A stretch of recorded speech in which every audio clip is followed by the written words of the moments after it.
hearing from the Treasury Department is that this is not a bailout in their view. But for regular people, it kind of looks like one. What do you think?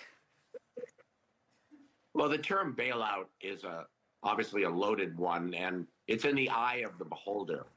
You know, it's like one person sees something and thinks it's a catastrophe.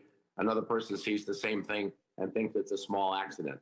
But the main point here is that the rescues of 2008 and 2009, which we all remember so vividly, became ferociously unpopular.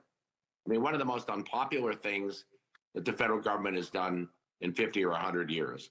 Many people think they led to, the growth of the Tea Party and the growth of the MAGA movement, and so forth. And therefore, the administration today doesn't want to get within 100 miles of that term bailout. Now, what the authorities did over the weekend was absolutely profound. They guaranteed the deposits, all of them, at Silicon Valley Bank. And what that really means, and they won't say this, and I'll come back to that, what that really means is that they have guaranteed the entire deposit base of the U.S. financial system, the entire deposit base. Why?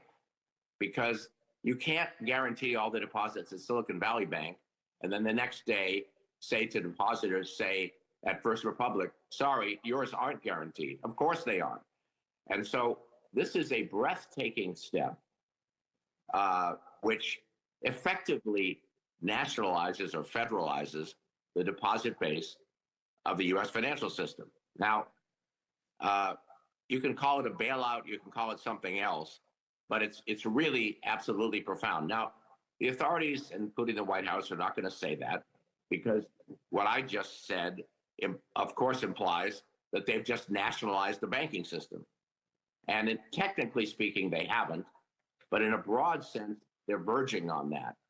By the way, the shareholders in Silicon Valley Bank obviously lost all their money.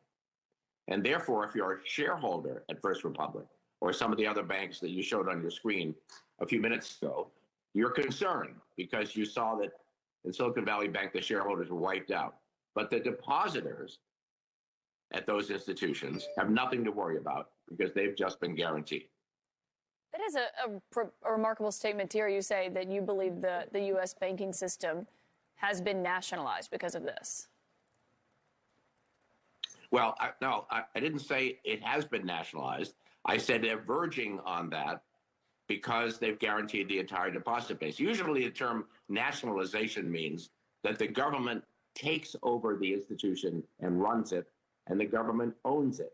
That would be the type of nationalization you've seen in many other countries around the world. Obviously, that did not happen here.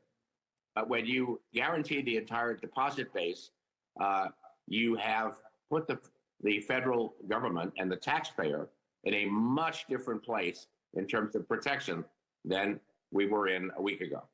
Yeah, it does fundamentally change those aspects of it. Roger Altman,